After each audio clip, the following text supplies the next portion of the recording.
welcome to our quiet evening.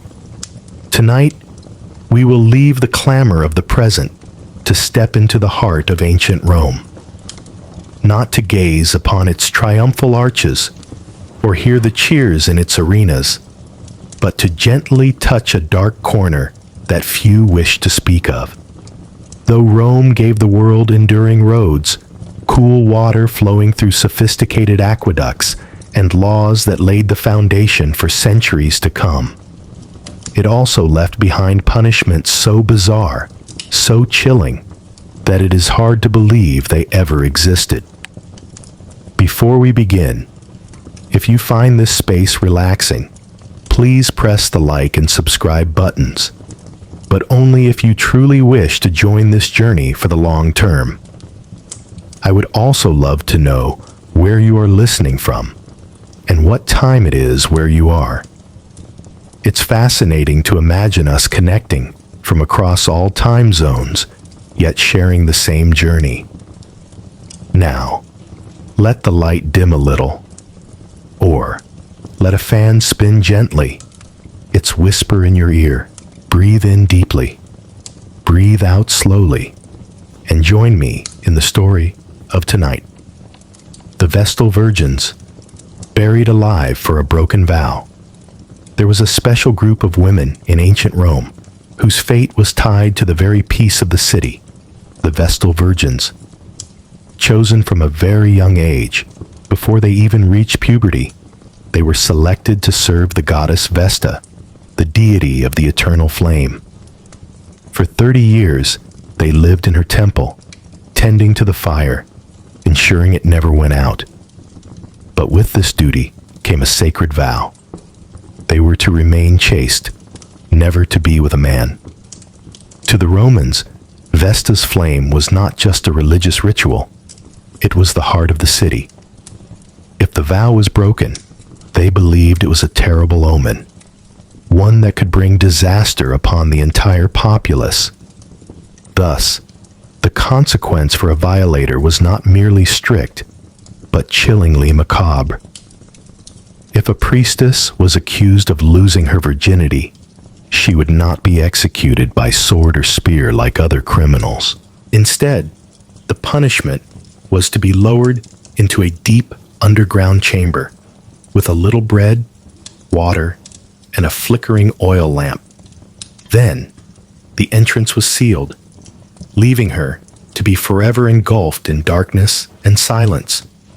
The Romans believed that the blood of a Vestal Virgin could not be spilled, as it would offend the gods. Live burial, in their view, was a way to uphold the law without touching this taboo. As for the man involved, if caught, he was typically flogged to death in public. Becoming a Vestal Virgin was a great honor. They were given seats of honor at ceremonies, traveled in private carriages, and even had the power to pardon condemned prisoners. But in return, a single misstep meant that one's life would end in solitude beneath the earth. History records the story of a priestess named Cornelia, who was condemned during the reign of Emperor Domitian. Before being taken away, she loudly proclaimed her innocence, but her voice could not change the sentence that had already been passed.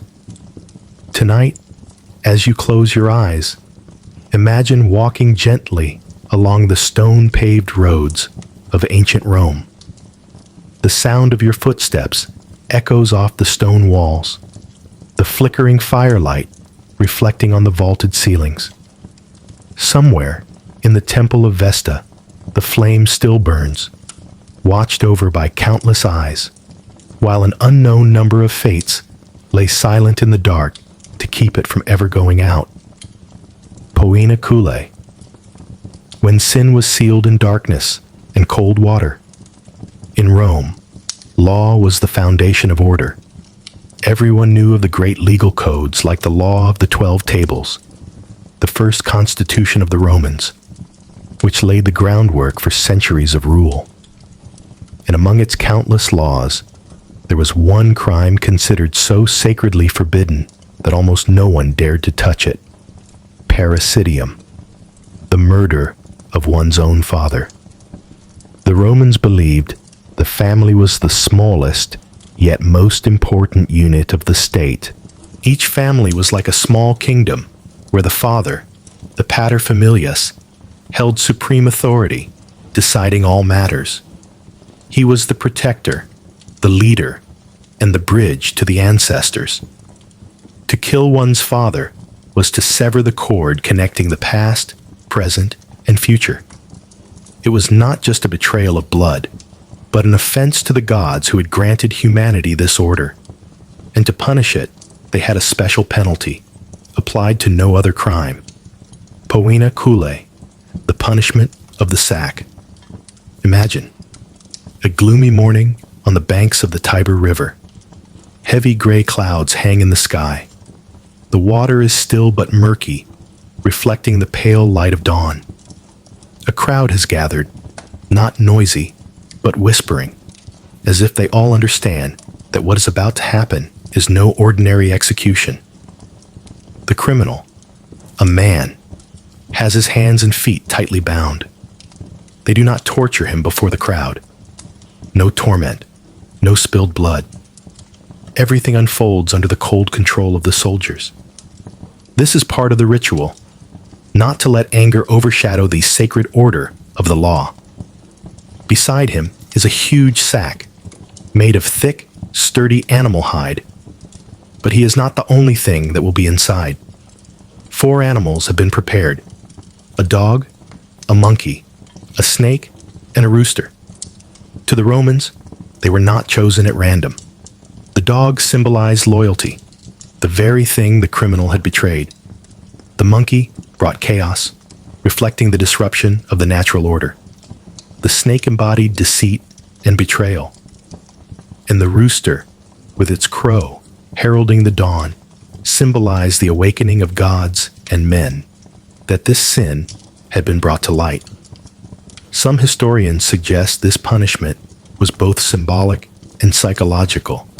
Being locked in with these animals was not just physical torture, but an encirclement by the very symbols of one's crime. In the darkness of the sack, the criminal would feel the suffocation, the scratching, the hissing, and the sudden blows, all as a final reminder before being swept into oblivion. When all were placed inside, the mouth of the sack was sewn shut. No way out, no light, only ragged breaths and thick darkness. Then a group of soldiers carried the sack to the riverbank. There were no cheers, no encouragement, only the gentle sound of waves lapping against the stone shore. And then the sack was dropped, sinking slowly into the cold water. The current carried it away, further and further, until it was just a small dot in the distance, and then it was gone. The punishment of poena culae was not a daily occurrence. It was, in fact, very rare. To convict for parricidium, Rome required clear evidence, and such cases often drew the attention of the entire city. But each time it was applied, it was not just the end of a life. It was a profound lesson, a warning that to break the foundation of the family was to break the very order upon which the empire depended. Many ancient texts describe the occasions of poena culae as a solemn ritual. It was not an explosion of emotion, but a sentence carried out with absolute coldness, as if the Roman state wanted to remind everyone that the law is not angry, but it never forgets. If you sit still and listen, you can imagine the sound of footsteps on the paved stones, the soft clinking of iron chains as the soldiers move. You can feel the breeze carrying the damp smell of the Tiber, and in that silence, the entire city seems to pause. No one wants to be in the criminal's place, but they all know, if one day the family order collapses, that darkness and cold water are waiting. And then you realize that in ancient Rome, there were laws that did not just punish the body, but sought to have the sin itself be surrounded by its own symbols. One sentence, one sack, 4 animals, and the river would be the final witness. Breathe in, breathe out. Let the image of the Tiber flow quietly in your mind, and let the story of Poena Coeli recede, just like the sack itself, disappearing into the vast darkness of time. Crucifixion, upside down. When death became an engraving in memory. In Rome's arsenal of punishments, crucifixion, crucifixio, was notoriously brutal and humiliating. This was not a form of execution for Roman citizens, but for slaves, rebels, and criminals considered the lowest of the low. The goal was not just to kill, but to kill slowly, allowing the victim's body to become a living warning to any who dared challenge the state's power. The condemned were often tied or nailed directly through their wrists and feet, and then hung on a T-shaped or cross-shaped wooden beam. Under the harsh sun, or in the cold wind, their bodies were stretched, each breath becoming a battle. Death by crucifixion was a combination of asphyxiation, blood loss, exhaustion, and constant pain. But among the variations of this punishment, there was one more particular, rare, but leaving an unforgettable mark whenever it appeared: inverted crucifixion. Imagine a Roman square, or a barren hillside where the public gathered to witness. The wooden post is already erected, but not for a body to hang upright as usual. Instead, the condemned would be tied or nailed with their head facing the ground and their feet towards the sky. This was not just a change in position. It changed the entire way the body endured suffering. Blood rushed massively to the head, increasing pressure in the skull and eyes. Blood vessels swelled, and breathing became extremely difficult. The muscles were stretched in an unnatural direction, with abnormal pressure on the shoulder and hip joints. While in a traditional crucifixion, the victim could try to push their body up to breathe. In the inverted position, every movement caused blood to rush faster, gradually blurring consciousness. It was not just physical pain. Inverted crucifixion also carried a meaning of humiliation. In Roman culture, an inverted body was seen as distorted, unnatural, and thus a way to turn the victim into a symbol of complete degradation before the public. The most famous case of inverted crucifixion is associated with St. Peter, one of Jesus' 12 apostles. According to Christian tradition, when he was captured and sentenced to death under Emperor Nero, Peter requested to be crucified upside down. He claimed he was not worthy to die in the same manner as his Lord. The request was granted, not out of mercy, but because Rome never refused an opportunity to make a sentence more unusual. If you close your eyes, you can imagine the scene. A tall wooden frame, ropes, and a hammer, long nails. Under the afternoon sun, Peter's face is lined, but not fearful. As his body is raised, feet above, head below, the crowd below falls silent. For him, it was an act of humility. For Rome, it was a different kind of performance to ensure no one would forget. Inverted crucifixion was also used for those considered stubborn, who resisted even after being captured. In the eyes of the authorities, inverting the body was not just a way to increase pain, but a creative form to make the deterrent message stronger. Death came more quickly this way than with traditional crucifixion, but it was no less painful. The head grew heavy, vision blurred, and all sounds became distant. Many died from suffocation, or from excessive blood pressure on the brain, even before their bodies were completely exhausted. Today, the symbol of the inverted cross has been transformed in popular culture, associated with images of horror or rebellion, but its origin is tied to a story of humility and the personal choice of a condemned man. The irony is that what was once a symbol of reverence and faith has, over time, been cloaked in an entirely different meaning. If you sit still and listen, you can hear the wind whistling through the wooden posts, the straining of ropes, and somewhere, the footsteps of soldiers doing their duty. You can feel the burning sun on your skin, the murmuring of the crowd slowly quieting as the moment of execution begins. Ancient Rome did not just want to punish, it wanted to turn punishment into a part of collective memory. Every sentence was a play, and every play was staged to be deeply etched into the minds of all who witnessed it. Inverted crucifixion was one such play. Rare, but once it happened, no one would forget. Decimation.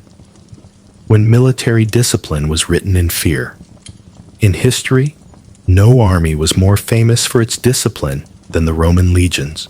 Century after century, they marched thousands of miles, built forts, fortifications, and fought on every type of terrain, from arid deserts to misty forests. Their strength lay not just in their weapons or tactics, but in the absolute unity of their ranks. And to ensure that unity never wavered, Rome had an extreme, cold, and effective disciplinary measure: decimatio, decimation. According to Roman military law, if a unit showed cowardice in battle, fled without orders, or mutinied, the crime was not just a personal betrayal, but a betrayal of the entire legion, a betrayal of Rome itself. And the punishment for this betrayal did not always come from the enemy. Sometimes, it came from the very comrades standing beside you. The process of decimatio began with strict formality. The entire unit was forced to assemble, often right on the battlefield or in the barracks after a defeat. The commander would stand before the ranks, his voice echoing, cold, without a hint of hesitation. The soldiers were divided into groups of 10. In each group, they drew lots. Whoever drew the fateful lot, that person would die, and the remaining 9 would be the ones to carry out the sentence. There were no firing squads, no unfamiliar executioners. Only your own comrades, the men with whom you had shared meals, fought shoulder to shoulder and shielded each other under a rain of arrows, were now forced to beat you to death. The weapons were simple: clubs, stones, or whatever was at hand. If you listen closely, you can imagine the heavy footsteps as they approached, the rustle of armor, and the heavy breathing in the thick, tense air. The condemned man usually did not try to flee, for where could he run? His eyes would be fixed on the sky or the ground, avoiding the familiar faces around him. When the sentence was carried out, the body was hastily buried. But the punishment did not end there. The 9 survivors from each group were not allowed to return to the safety of the fort. They were cast out, forced to camp outside the walls, a less secure place, vulnerable to enemy raids. Their rations were also cut. Instead of good wheat, they were given barley, a cheaper and less palatable grain, a reminder that they had disgraced the legion. Psychologically, decimatio was a terrifying tool. It made every soldier understand that his life depended not only on the enemy, but also on his own comrades. If you ran, you not only put yourself in danger, but you put the 9 men beside you in the position of having to kill you to save themselves. In an army, Nothing enforces discipline more powerfully than making soldiers fear the judgment of those who fight alongside them. One of the most infamous instances of Damnatio in history is linked to Marcus Licinius Crassus, a general and one of the wealthiest men in Rome. After a humiliating defeat in the campaign against Spartacus's revolt, Crassus ordered Damnatio for the units he deemed had fought poorly. Group by group, 10 soldiers stood in line, drew lots, and then came the cries, the thud of clubs, mixed with the heavy silence of those watching. Afterward, the army marched on, but the fear lingered for a very long time. If you imagine yourself as a Roman soldier then, you would feel the anxiety even in the quiet moments in camp. At night, lying under a thin blanket, listening to the wind whip through the tents, you would wonder if tomorrow you would face the enemy or your own friends. And it was that feeling that made Damnatio one of the most effective and most ruthless disciplinary measures in history. Breathe in deeply. Breathe out slowly. Let the image of the solemn ranks under the Roman sunset fade into the darkness. Imagine the light dimming on their helmets, the commander's shouts dissolving in the wind, and the silence that followed, like a heavy curtain falling over everything. In the world of ancient Rome, victory was built on discipline, and that discipline was sometimes nurtured in the most painful moments. Damnatio was not just a punishment. It was a reminder that to preserve the strength of an army, sometimes Rome was forced to sacrifice the very men who defended it. The heretic's fork. When silence became a shackle, we will travel further to the twilight centuries of the empire, when the shadows of the Middle Ages began to fall, and the law became tinged with suspicion, fear, and an obsession with the unseen, what they called heresy. In this context, heresy was not just believing in something different. It was a threat to the sacred order of society. In Europe, as the church and political power became tightly intertwined, asking the wrong question to the wrong person at the wrong time could turn you from an ordinary citizen into an enemy of the faith. And once deemed a heretic, the punishment was not necessarily burning at the stake or beheading. Sometimes it came from something smaller, quieter, but capable of eroding your will, hour by hour, day by day. The heretic's fork. This device sounds simple, but in the hands of those who knew how to use it, it became a sophisticated instrument of torture. Imagine a metal rod of moderate length, with sharp prongs at both ends. One end was placed just under the chin, the other pressed against the sternum. When a strap or lock was fastened around the neck and shoulders, the fork would hold you in a position of absolute stillness. No bowing your head, no looking up, no tilting to either side. If you moved even slightly, the sharp point would remind you with a cold, painful prick. Initially, it didn't cause serious injury. No blood, no deep cuts, but that was its cleverness. It didn't seek to kill you immediately, but to make you fight against your own body, minute by minute, hour by hour.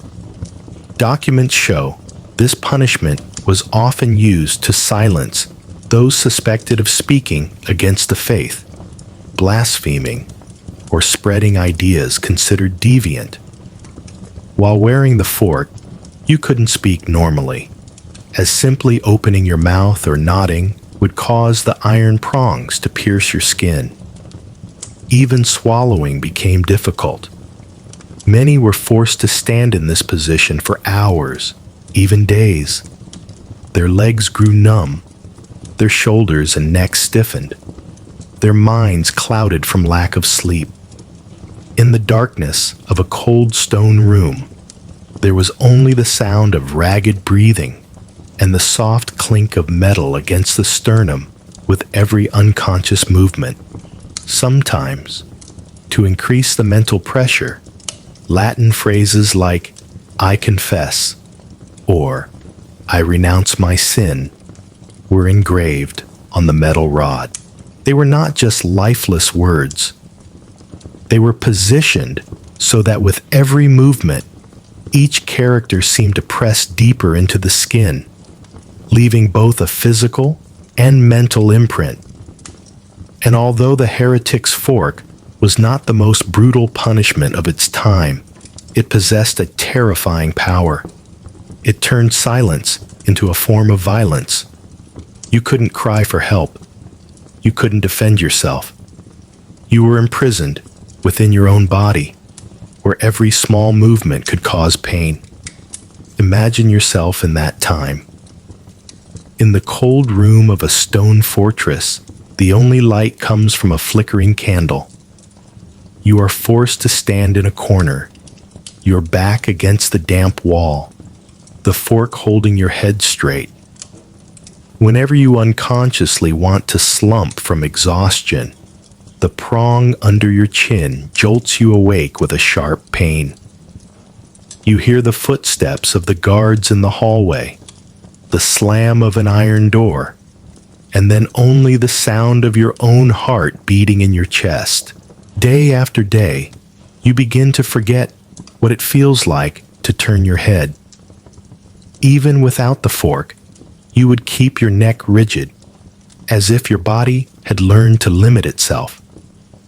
That is when the punishment achieved its goal, not just to silence you while you wore it, but to let that silence cling to you long after. In history, the heretic's fork is proof of one thing. Power does not have to be loud to be dangerous. Sometimes it is silent, small, and exists right beside you, hour by hour, minute by minute. No blood is shed, no screams are heard, but fear seeps into every breath, every heartbeat. Breathe in deeply and breathe out slowly. Let the image of the stone room and the candle fade from your mind. This story, like many others from the past, reminds us that not all shackles look like shackles. Some are forged from metal, but they lock away the will and the voice of a person. The Tarpeian Rock, when betrayal was repaid with stone and empty space. Now we will walk slowly along the paved roads of ancient Rome, weaving through its arches, stone columns, and bustling squares. On the southern side of the Capitoline Hill, right near the heart of the city, there is a place where the silent stones have witnessed more than a few final screams. That place is called the Tarpeian Rock. This rock was not just a rock. It was the boundary between life and death, between honor and betrayal. Standing on its edge, you could see the Roman Forum, watch the people passing by, and see the Temple of Jupiter standing majestically nearby. But once you were led here with your hands bound, it meant your path had no return. The name Tarpeian comes from an ancient story, the story of Tarpeia, the daughter of the commander of the Capitoline Hills garrison in early Roman times. When the Sabines besieged the city, Tarpeia secretly opened the city gates in exchange for what she believed would be the shiny gold bracelets on the Sabine warriors' arms. But those warriors understood her words differently. They gave her what their arms wore, their large, heavy shields. She was crushed under their weight, and her body was thrown from this very rock. From then on, the name Tarpeian became synonymous with betrayal, and the rock became the place of execution for the most serious criminals, traitors, those who committed perjury, corrupt officials, or anyone whose actions were deemed a betrayal of the community's trust. Roman law during the Republic placed great emphasis on symbolism.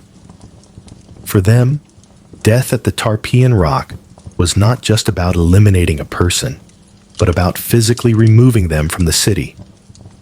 You were stripped of the right to stand on Roman soil, thrown down, away from the center of power, your body left to the mercy of the stones and gravity. This punishment was often public. The condemned would be stripped of their official attire, sometimes left with only a rough cloth, and then led through the streets. The crowd watched, serving as both witnesses and a living reminder to all. Betrayal would be paid for. Upon reaching the edge of the rock, the guards needed no swords. They only needed a push, and left the rest to the cliff and the rocks below. From a height of about 80 feet, 24 meters, the fall was enough to end a life instantly, or to leave a body broken beyond recognition. The sound of a body hitting the rocks echoed among the hills, sometimes carried away by the wind, sometimes reverberating as a warning. If you close your eyes, you can imagine yourself standing on that edge on an early morning. The air is cool, the sunlight just touching the red-tiled roofs of the city.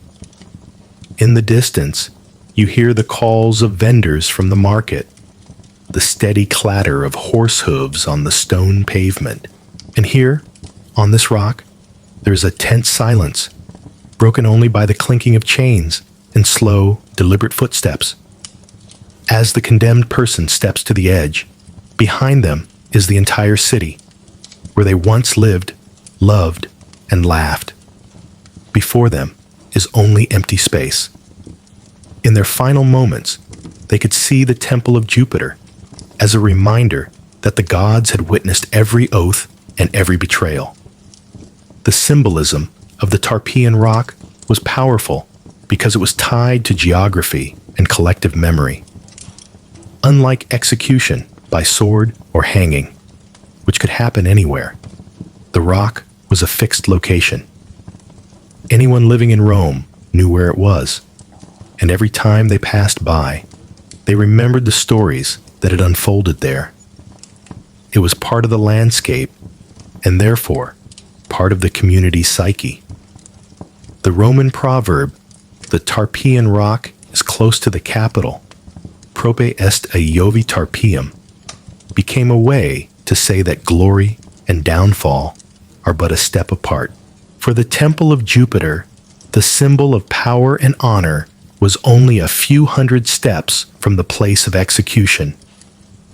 Over time, as the empire expanded and more elaborate punishments emerged, like being thrown to beasts, crucifixion, or being burned alive, the Tarpeian Rock was used less frequently, but it never lost its symbolic power. In the collective memory of the Romans, it remained the place where justice was served with the simplest finality, removing the traitor from the city, both literally and figuratively. Imagine yourself stepping away from the rock, not as the condemned. You are just an observer, leaving behind the deep chasm and the distant echoes. The city of Rome opens up before you. Its tiled roofs, its squares, its stone-paved roads stretching out under the evening light. And somewhere, the whispers of Tarpeia's story and those of other traitors still linger as a part of this city's very breath. Damnatio ad bestias. When justice wore the coat of a beast. In Roman law, this was a special death sentence, reserved for crimes considered a betrayal or a serious threat to the imperial order. Prisoners of war, dangerous criminals, traitors, and even followers of religions deemed contrary to the state's beliefs, all could be sentenced to damnatio ad bestias. But in Rome, an execution was never just an execution. It had to be a performance, a drama, a public message sent to tens of thousands of spectators. And the arena, like the Colosseum in Rome or other large amphitheaters across the empire, was the perfect stage for it. Imagine that morning. The sun has just risen, its pale golden light filtering through the high archways of the arena. From a distance, you can already hear the bustling footsteps, the chatter, the calls of vendors selling wine, bread, and dried fruit. The audience is seated on stone tiers according to social rank. Officials and nobles in the lowest seats, closest to the sand. Commoners in the higher tiers, and women and slaves at the very top, farthest away, but still with a full view. In the center of the sandy floor, the large wooden gates remain closed. Beneath are dark corridors leading to the animal pens. There, lions, leopards, bears, or even war elephants have been raised and prepared for this morning. They're kept hungry, so their hunting instincts will awaken at the sight of prey. The condemned were often not just brought out as ordinary prisoners. Sometimes they were forced to dress as characters from mythology or sacred epics, so that their deaths were both a warning and a performative lesson. One person might be dressed as Orpheus, holding a lyre, only to be torn apart by beasts mid-song. Another might play the role of Prometheus, tied up for birds of prey to peck at. No one gave them real weapons. If they had anything, it was just harmless wooden sticks or props that couldn't be used for self-defense. The goal was not to create a chance to fight, but to expose the powerlessness of humans before the might of nature and before the power of the empire. When the moment came, a brass horn sounded. The wooden gates opened, and a roar echoed throughout the arena. The lions emerged, their golden eyes glinting in the sun. The crowd erupted in cheers, chatter, and held breaths of anticipation. The condemned person often stood motionless for a few heartbeats. Whether from fear or acceptance of their fate, no one knew. Then, as the first beast charged, the sandy floor turned into a chaotic canvas of movement, roars, and screams. For the audience, it was the climax of the morning. For the victim, it was their final seconds. From the perspective of the authorities, damnatio ad bestias was not just cruelty. It was a message of deterrence. As tens of thousands watched, every eye saw the price of defying the law or challenging the imperial order. For the early Christians, this punishment became a symbol of martyrdom. They saw death in the arena as proof of their unwavering faith, and their stories spread, turning the sentence Rome intended to sow fear into a flame that nurtured a new belief. If you close your eyes now, try to imagine the sounds in the arena after it was all over. The cheers have subsided. The footsteps of the departing audience fade. The sound of brooms sweeping the sand in preparation for the next performance. The sun is high now, the shadows of the stone columns stretching long across the ground. And somewhere, behind the walls, the beasts are led back to their cages, waiting for their next appearance. Damnatio ad bestias existed for centuries, from the late Republic until the Empire entered its final period. As values changed, as religion and law transformed, this punishment gradually disappeared, but its mark remains, not just in the stones of the arena, but in the collective memory of a time when justice, power, and entertainment were mixed into one. Let the arena fall into silence under the brilliant golden sunset. And remember that in the world of ancient Rome, death was not just an end. Sometimes it was a final performance, staged for all to remember. Forced suicide. When Rome let you depart in honor. Now, we will step into a quiet room where all sounds seem to slow down. In that place, a person is preparing for their final moments, not under the executioner's blade, but by their own hand. In ancient Rome, the law was not just a list of punishments, but a sophisticated tool to maintain order, power, and face. For commoners, the price of treason or defying the emperor could be the arena, the Tarpeian rock, or other forms of public execution meant to deter.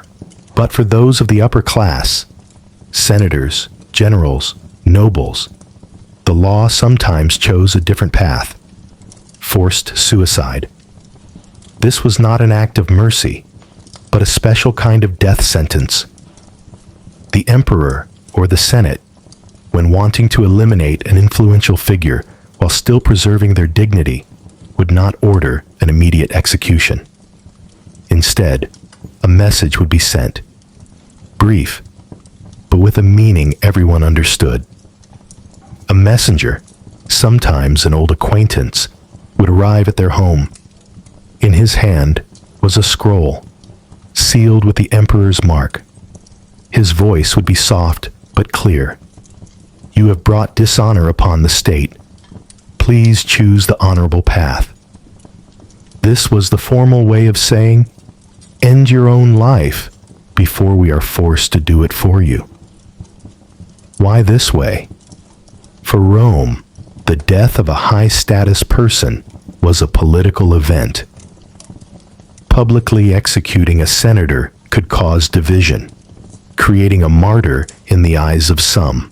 But if they were allowed to commit suicide, the narrative would be different. No blood spilled in the public square, no outraged crowds, and most importantly, their property and name could be preserved for their family. For many in the Roman elite, this was not seen as a disgrace. On the contrary, it was considered a worthy end, an opportunity to write their own final chapter. The Romans, who loved tragedy and respected personal image, saw it as a final act of control. If one must die, then let it be on one's own terms. Imagine a Roman bathhouse in the late afternoon. Soft golden light from the sun filters through a narrow window, reflecting on the warm water in the marble tub. On a table are small silver flasks of wine and fragrant oil. A man, perhaps a senator, perhaps a philosopher, sits in the steam, his expression strangely serene. He received the news this morning. He has said his goodbyes to his family, left sealed letters, and given the necessary instructions so that his children would not lose their inheritance.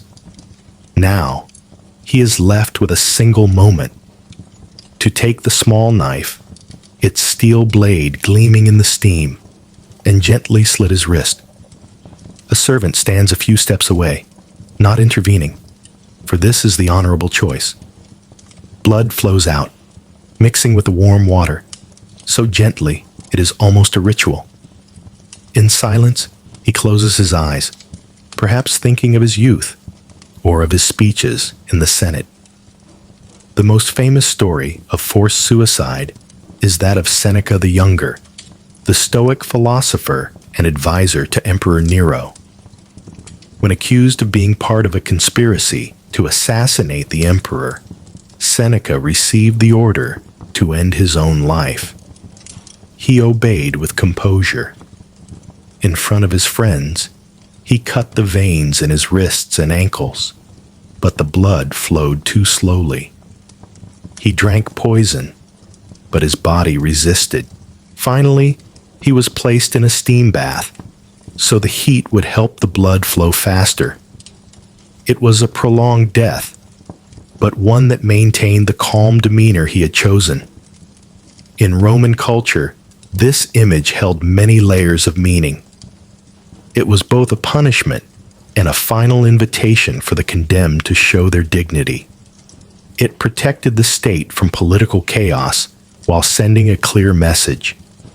The emperor's power could take a life at any moment, but it still graciously allowed you to do it yourself. For the person involved, it was a test of courage and the ability to maintain honor until the very end. For their family, it was a blessing, because if they complied, their property would not be confiscated, and their name would not be recorded in the annals of disgrace. In those times, death did not always come from the roar of the crowd or the clash of iron on stone.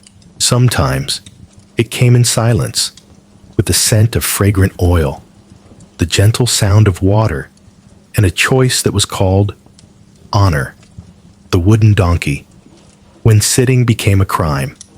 If forced suicide was the quiet final act for the powerful, the wooden donkey was a noisy, sun-drenched stage for the shame and laughter of the crowd. The wooden donkey, or horse of pain, was a device for torture and public humiliation. It was not an animal, but a tall, narrow wooden beam, set up in an A-frame, with its top edge sharpened like a dull knife. The condemned, often thieves, slaves, or rebellious soldiers, were forced to straddle this sharp edge. Their entire body weight pressed down on the most sensitive part of their body. To increase the pain, weights were tied to their ankles, pulling the body down further. Within minutes, muscles would begin to spasm. After hours, the flesh would tear, and blood would soak into the wood. The pain was accompanied by humiliation, as this punishment was usually carried out in front of a crowd. Its origins may have been in the East, but the Romans adopted and upgraded it into a tool for both punishment and entertainment. Imagine a public square at noon. The sun beats down on the white stone pavement, the air filled with the buzz of conversation. In the center, a man sits on the wooden donkey, his face flushed, teeth clenched in pain. Children point and laugh. Vendors call out, selling wine and cakes, and passers-by stop to watch as if it were a strange performance. This was not always a death sentence. Sometimes, it was just a deterrent. A merchant who cheated customers. A soldier who disobeyed orders. In the army, this punishment was even used right in the barracks, so everyone could see and remember. There were even more brutal variations, made of metal, fitted with spikes, or heated before use. Every detail was added to increase the pain and the duration of suffering. Honor and humiliation, two paths, one message. Forced suicide and the wooden donkey, though opposites, both served the same purpose, to reinforce Roman power. One was a quiet departure, preserving the dignity of the powerful and maintaining political stability. The other was public degradation, turning an individual's pain into a lesson for the community. In the steam-filled bathhouse or on the sun-scorched square, the message was the same.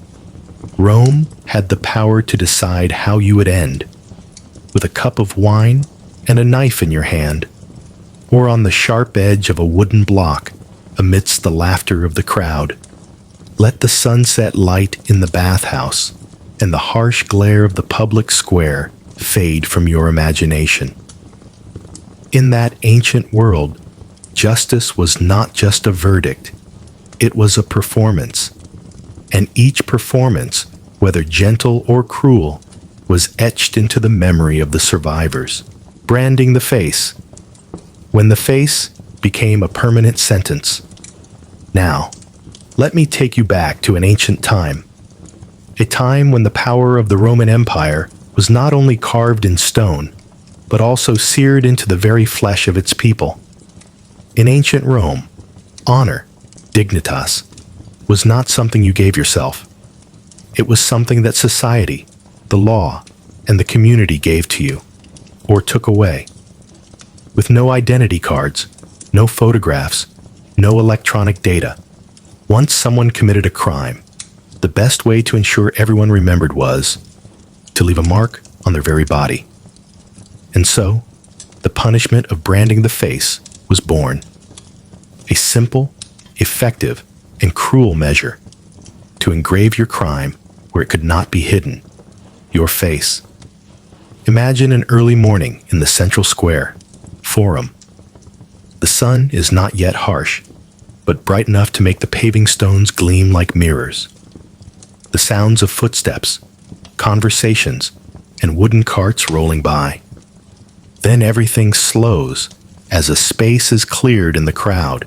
There, a man stands between two soldiers. His hands are bound, his face held forward. There is no executioner's block, no wild beasts, only a low wooden table, and on it, a charcoal brazier glowing red. In the fire, a metal rod with its tip forged into a letter, F for fur, thief, C for calumnia, slanderer, or FUG for fugitivus, runaway slave. A blacksmith, wearing a smoke-stained tunic, takes a pair of tongs and lifts the iron from the fire. Flames lick around it, the red glow of the hot metal reflecting on his face. The crowd is silent. Only the crackling of the coals can be heard. The condemned man takes a long breath, as if trying to hold on to one last moment of free air. The iron is pressed to his forehead, a sizzling sound, short and horrifying. A thin wisp of smoke curls up, the smell of burning skin mingling with the smell of charcoal and street dust. He closes his eyes, not screaming, or unable to scream from the pain. It lasts only a few seconds, but the burn is seared deep and dark. No one in the crowd is mistaken about what has just happened. This mark will not fade. It will be a part of his face, and a part of the story society tells about him for the rest of his life. Branding the face was a form of poena corporalis, a punishment inflicted directly on the body. For Roman officials, it was both a sentence and a public record. They didn't need to check a person's background when they were suspicious. They just needed to look at their forehead or cheek, and the deeply engraved letter would speak for itself. This was not just an identification method. It was a psychological weapon. The branded person would be seen as an outcast, no longer having the rights of an ordinary citizen. A burn will heal, but the scar from a brand does not. It is not just on the skin, it is in the way others look at you. You walk into the market. The vendor stops smiling when they notice the letter on your forehead. You apply for a job. The owner frowns before you can even speak. You try to make friends or find love. Suspicious glances are the only reply. In Rome, where honor and reputation were the passport to survival, a brand on the face was nothing less than a life sentence of exile, even while you still lived in the city. Some tried to use a knife to cut away the branded skin, tattoo a new design over the letter, or wear long bangs or a cloth to cover it. But Roman law was very clear. Tampering with a penal brand was a new crime, with a punishment that could be even harsher than the original. The empire wanted to ensure that once a person was branded, the whole world would know, forever. In the 4th century, Emperor Constantine, after converting to Christianity, argued that branding the face defiled the beauty given by God. He ordered that brands be moved to the hands or legs, but the nature of the punishment did not change. It was still an indelible scar, still a mobile sentence, and still a public reminder that its bearer had once stepped outside the law. This punishment was not just a legal tool, it was a declaration of state power. It showed that the empire could turn a person into a living signpost, that your honor did not belong to you, but to those in power. Imagine you are standing on a stone-paved street as the sun begins to set. The last golden light spreads over the red-tiled roofs. In the crowd, a man walks slowly, his head bowed low. On his forehead, the letter has faded with the years, but it is still clear. Children do not run near him. Adults quietly avoid his gaze. No one says anything, but everyone knows the story behind that scar. Cutting the tongue for blasphemy. When silence became a life sentence. Now, you will discover a strange punishment, a sentence that did not imprison you within stone walls, nor spill your blood in the arena, but confined you to an eternal silence. In the modern mind, ancient Rome was a place of oratory, speeches, and debates in the public square, the forum. And that is true, but only if you said the right things. You could praise the emperor, discuss military victories, and recite poetry honoring the gods. But if your words insulted the divine, embarrassed the emperor, or sowed the seeds of rebellion, you would step into dangerous territory. In Roman law, the crime of blasphemy, blasphemia, was not just about religious insult. It was an umbrella term for a range of verbal acts considered a threat to order. From mocking rituals and denying the Senate's authority to spreading rumors that undermined loyalty to Caesar. And one of the harshest measures to deal with it was cutting out the tongue. Imagine a morning at the Forum Romanum. The sky is clear blue, but the air is tense. A crowd gathers around a low wooden platform. The condemned man, hands bound, kneels on the platform. Before him, an official reads the indictment. You have insulted the gods, undermined the faith of the people, and blasphemed the emperor. Two soldiers step forward, gripping his shoulders. An iron clamp, curved like the jaw of a fish, is heated over red coals. A soldier gives the signal. Open your mouth. The man hesitates, but then with a firm grip, his jaw is forced open. The clamp seizes his tongue, the very instrument that once crafted poetry, oratory, and stories by the fireside. A quick, clean cut, not to save a life, but to silence one. Blood gushes out, hot and salty. He tries to scream, but only a choked sound emerges, like wind whistling through a closed door. This punishment was not a spontaneous act of torture. It was rooted in Roman legal logic. If words could endanger public order, the state had the right and the duty to eliminate the ability to speak them. In a culture that viewed speech as political power, cutting out the tongue was both a personal punishment and a public deterrent. Everyone who witnessed it would understand the message. You may think, but you will never speak again. Surviving after having your tongue cut out did not mean freedom. Unable to speak clearly, you lost the ability to defend yourself, to sell your goods, to recite poetry, to sing. Silence became an invisible wall surrounding you, isolating you from society. Some of the earliest Christian martyrs suffered this fate. They continued to preach, despite warnings. Rome, unable to kill their ideas, targeted the messengers. Ironically, it was this forced silence that turned them into symbols. Imagine, you are walking along a stone-paved street as the sun is about to set. In the crowd, a man walks slowly, his mouth slightly open but making no sound. The last light of day shines in his eyes, eyes that once knew how to laugh, to argue, to tell stories. Now there is only stillness.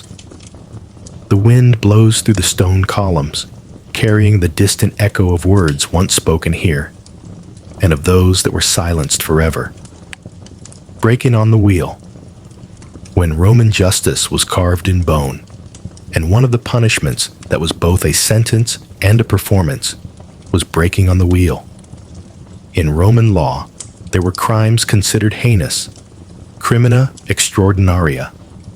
They included treason, brutal murder, highway robbery, and some serious military offenses. For such perpetrators, the state did not just want to punish. It wanted to send a powerful message. Never challenge this order. Breaking on the wheel was not a common, everyday punishment. It was reserved for cases that needed to make a lasting impression. A sentence not just to end a life, but to be etched into the community's memory.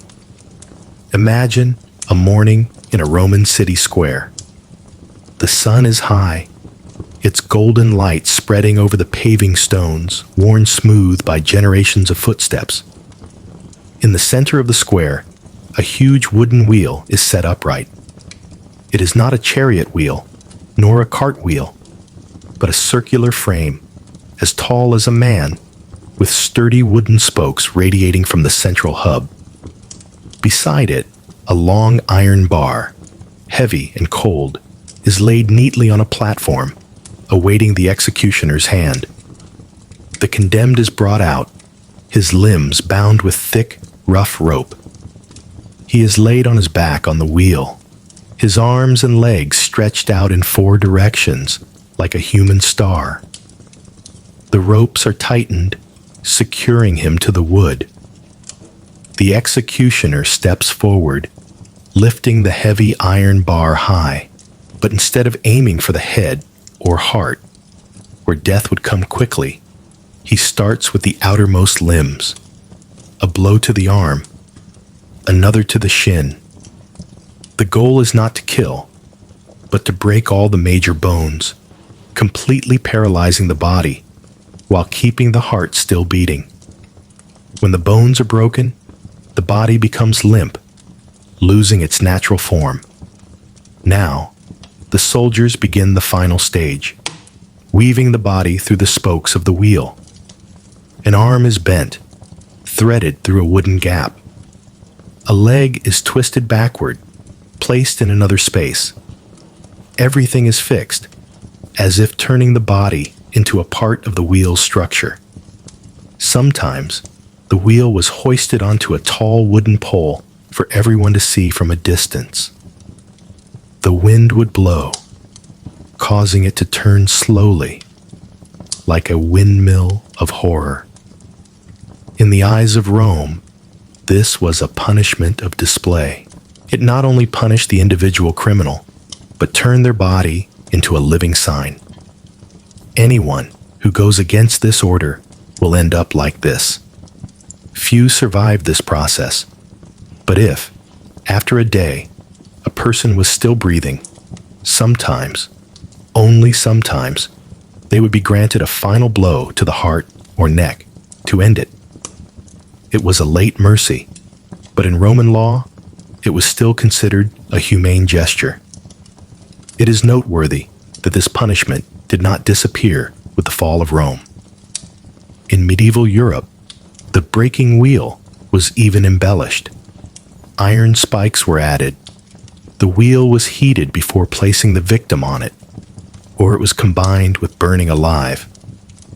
Rome may not have created all the variations, but they laid the foundation for the concept of punishment as a public performance. Imagine, the sun is slowly setting behind the Palatine Hill.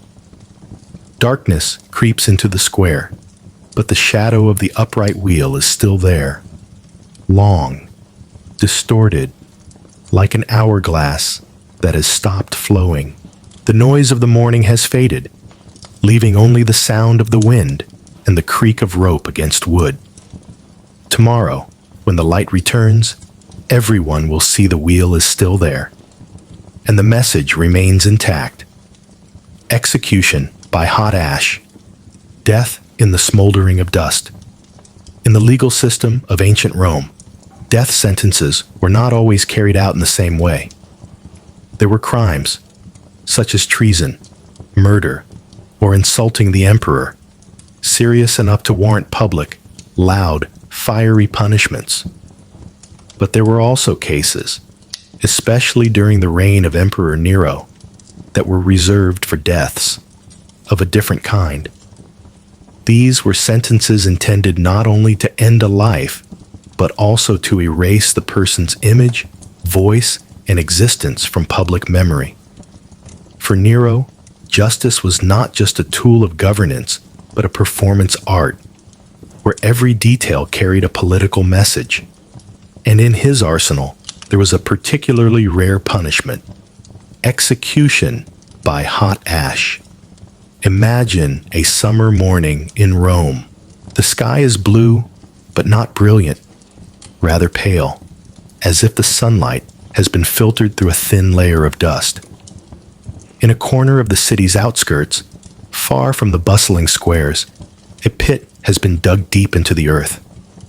Around it, a few guards stand silently. No arena, no grandstands, just a circle of dirt, a faint acrid smell, and a heavy silence. The condemned is brought forth, his hands tied behind his back. A bronze funnel, just large enough to fit in a mouth, has been prepared. Nearby, wooden barrels are filled with gray ash, still warm. This is not ordinary fine dust. It is the residue of wood and coal that is burned in a furnace all night, constantly stirred to keep it smoldering. The condemned is placed in the pit, with only his head and neck exposed above the ground. The funnel is brought to his mouth. At first, he might think this is some kind of humiliation. But then, the first handful of ash is poured in. Initially, there's a sensation of dryness, weight, and a searing heat on the tongue. A strong coughing reflex erupts, but immediately, ash floods the throat, cutting off all breath.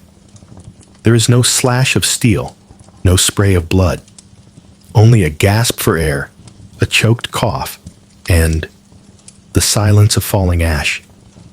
The hot ash travels down the windpipe like thousands of tiny particles, each a burning needle. The lungs contract, searching for air, but receive only dust. On the outside, there is no gruesome spectacle for a crowd to see, and that is precisely the point. This punishment leaves no wound for the world to see, but inside it slowly burns away life. To the Romans, ash was not just meaningless dust. It was the remnant of fire, a symbol of purification, but also what remains of destruction. When a person was killed with ash, the message sent was clear. You will be erased like dust, leaving behind no value or memory. No sword, no blazing fire, no heroic blood. Just a quiet disappearance, degrading both body and honor. Nero was known as an artist of executions. For those he deeply hated, those unworthy of a public execution for people to talk about, Nero chose a method that was silent yet brutal. Hot ash was both humiliating and left no bloody scene for the public to enjoy. It was the punishment for those he wanted, to disappear from collective memory. When the last breath ceases, the funnel is removed. The pit is filled in, and soon the ground looks as it did before. No body on a pike, no broken wheel, just earth and dust and ash, as if the person had never existed. The saying ashes to ashes, dust to dust is inherently religious and philosophical. But under Nero, it became a sentence. Let that image fade in your mind. The sound of falling ash has ceased. The air grows cooler, and we are here again, in our quiet room. Tunica molesta, the fire on the tunic. In the Roman legal system, the death penalty was not just to eliminate a criminal. It was also a reminder to all who dared to challenge the power of the empire. The tunica molesta, literally the annoying tunic, appeared in special cases. It was reserved for crimes considered dangerous to the public order: arsonists, traitors, those condemned as early Christians, or anyone whose death the emperor wanted to turn into a memorable spectacle.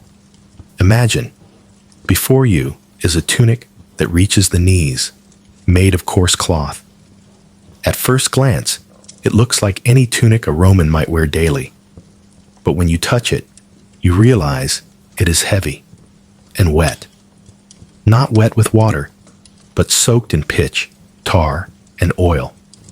These substances seep into every fiber, turning the garment into a perfect fire trap. Once it catches fire, the flames will cling to your flesh, impossible to shake off, impossible to extinguish. Let your mind travel to a summer night in the gardens of Emperor Nero. The air is filled with the fragrance of laurel and roses, but underneath is the pungent smell of tar. The stone-paved paths of the garden are brightly lit, not by torches, but by human beings. Nero was famous for his lavish night parties, and instead of using torch poles, he had the condemned wear the tunica molesta, tied to stakes and set ablaze, so they could become brilliant, living lamps throughout the feast. The condemned person stands in a circle of spectators. The tunic, soaked in oil, clings to their skin like cold embrace. The laughter of the guests, the music from a distant lyre, all blend into a cruel irony. Your death is merely a decoration for the emperor's dinner. The executioner touches a flame to the hem of the tunic. At first, it's just a spark. Then it spreads rapidly, like a pack of predators closing in on their prey. The fire clings to every fiber, crawling up the shoulders, enveloping the neck, and consuming the hair. There is no water to douse it, no sand to smother it. The tunic, saturated with oil, becomes a net of fire wrapped tightly around the body. For the Romans, the tunica molesta was not just a tool for killing. It was a blazing message. Anyone who opposes the empire, anyone who disrupts order, will be consumed by fire. Not just their body, but their honor, their name, and their memory. The fire finally dies down. Smoke rises, mingling with the night air. Where a person once stood, now only a charred figure remains, the tunic reduced to ashes clinging to bone. The party continues. Wine glasses are refilled. The music plays on. No one speaks the name of the one who just died. He had become the light of the night and the eternal darkness of himself. Now, let that image fade from your imagination. The fire is extinguished. The Roman garden recedes. We return to the present, in our quiet, safe room, where your clothes are only for warmth, not for burning. Rome, between glory and shadow. Ancient Rome always appears in our imagination with its great works. Roads connecting thousands of miles, aqueducts crossing rivers, arenas standing defiantly against time. It was the birthplace of a legal system taught in law schools around the modern world, the land of philosophers, poets, and brilliant generals. But behind that halo of glory, there was always a shadow. The shadow of absolute power, where the law was not only to protect, but was sometimes bent into a tool to display strength and sow fear.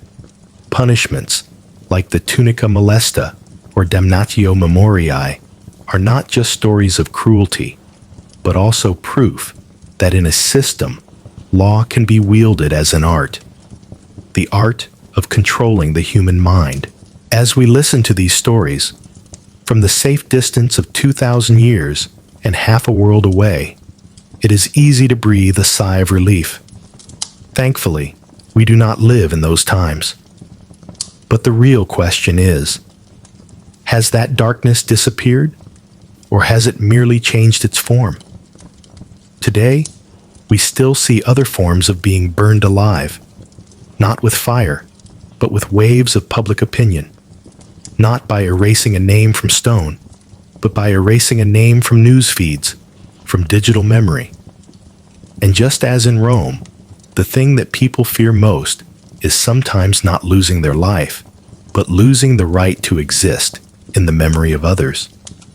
So, as we conclude our journey tonight, hold a moment of silence for yourself to understand that history is not just about events that have passed, but also a reminder that we are living in a continuous chain of stories.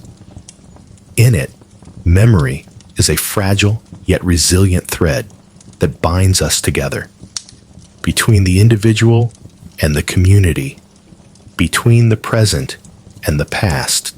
If Rome once used the law to erase a person, then we, in this age, can use understanding and compassion to preserve each other's memories. Because sometimes, the most beautiful revenge against oblivion is to remember. And now, you can let your eyes close.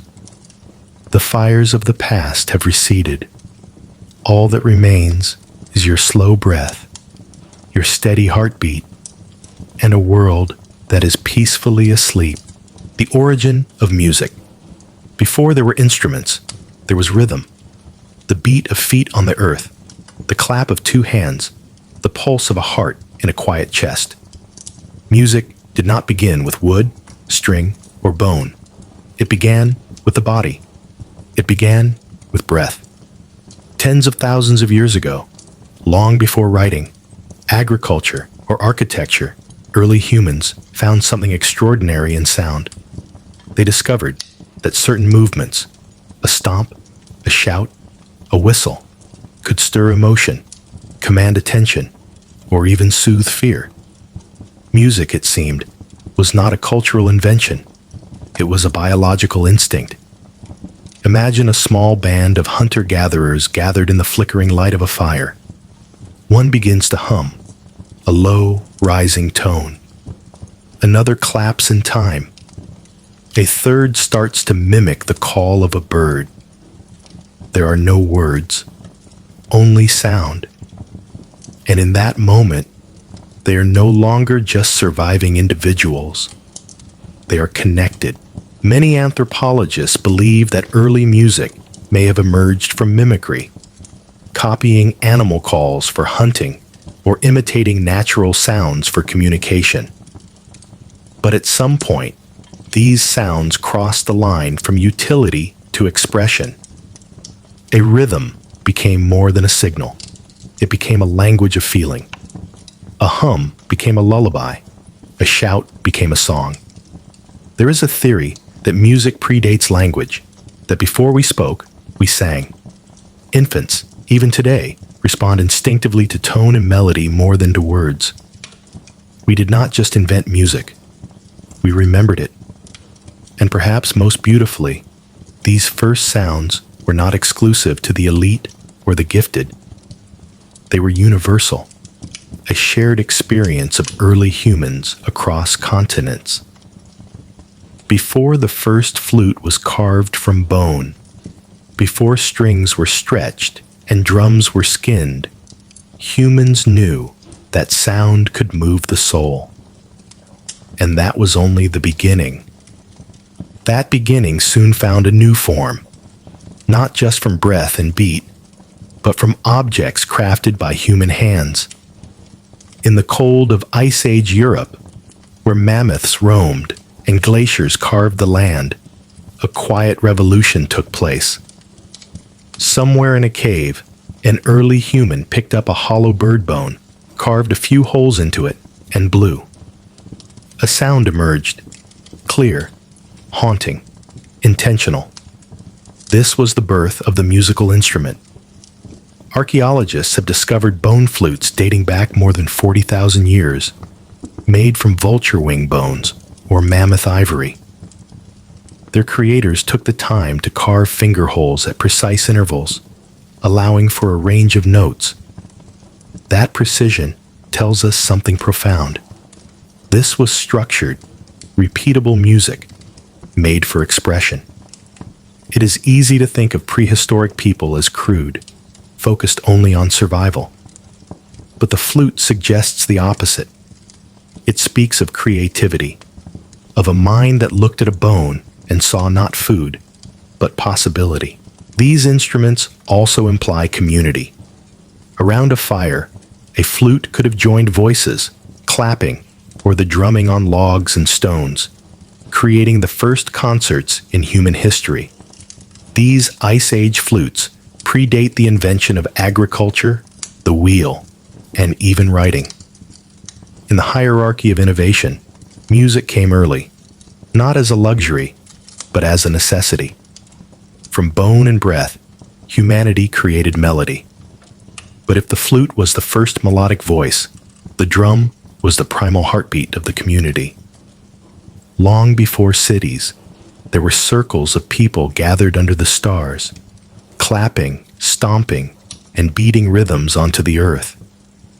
The drum was not invented in one place. It emerged everywhere, as if the human body and the earth itself were demanding to be synchronized. The earliest drums were simple, animal hides stretched over a hollow log. They were tools of rhythm, but also of ritual, communication, and power. A drum beat could summon a god, lead an army, or call a village together. In Africa, drums became voices that could speak tonal languages. In Siberia, shamans used drums to enter trance states. What makes the drum so essential is not just its sound, but its universality. You don't need melody, you just need to feel the beat. Their pulse gave structure to chaos, bound a tribe together, and said, "We are one." In a world before clocks or writing, rhythm was how we counted and how we felt. In their beat, we found not just music, but meaning. And as humanity carried that meaning from the caves to the first cities, music evolved from a ritual of survival to a sophisticated art. Nowhere was this clearer than in ancient Mesopotamia, the cradle of civilization. Here, amidst temples and ziggurats, we find some of the earliest depictions of stringed instruments, harps and lyres, decorated with gold, silver, and lapis lazuli. The harp, in particular, became a symbol of refinement, religion, and royalty. A Mesopotamian harp did not shout like a drum. It whispered. In these cities, music became organized. Musicians were trained, and scales were recorded in cuneiform.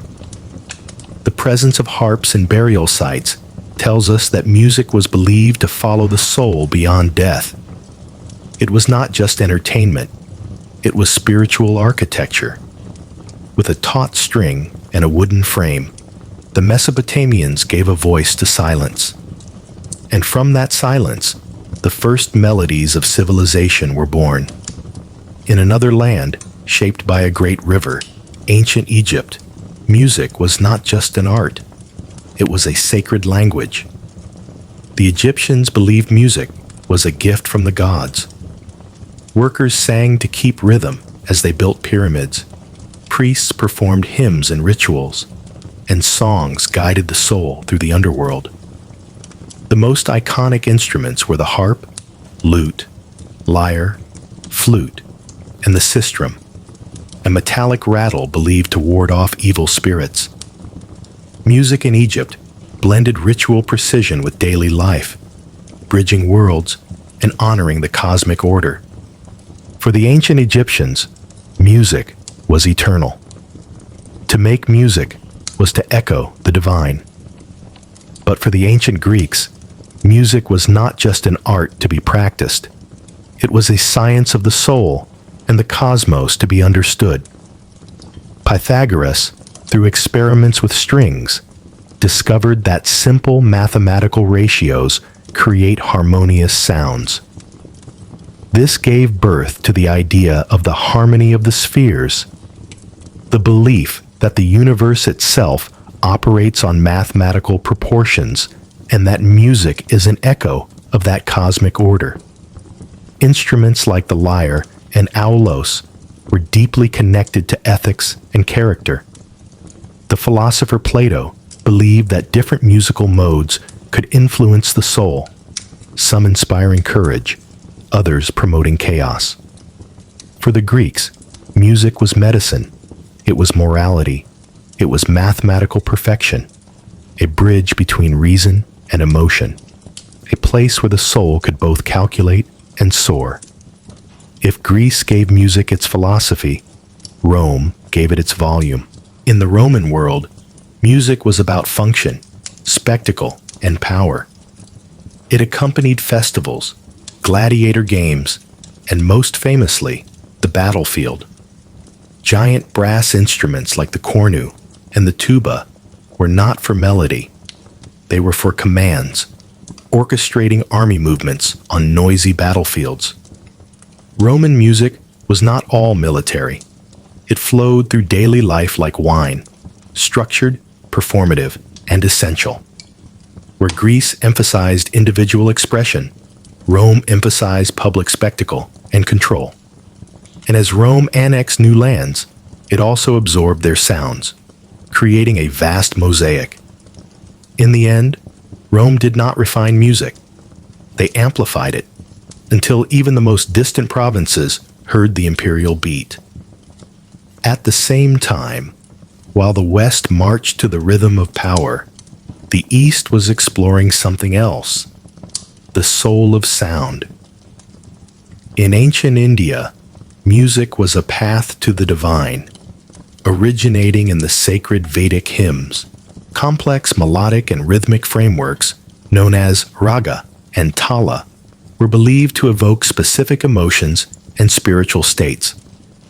Music was not for entertainment. It was discipline and meditation. Meanwhile, in ancient China, music was both sacred and political. Confucian philosophy held that proper music led to moral behavior and social order. Instruments like the guqin and bianzhong were carefully designed to reflect cosmic balance, tuning humanity to the heavens. While Rome used music to conquer, the East used it to commune with the divine, with nature, and with the self. So why does music endure when so many other inventions have faded?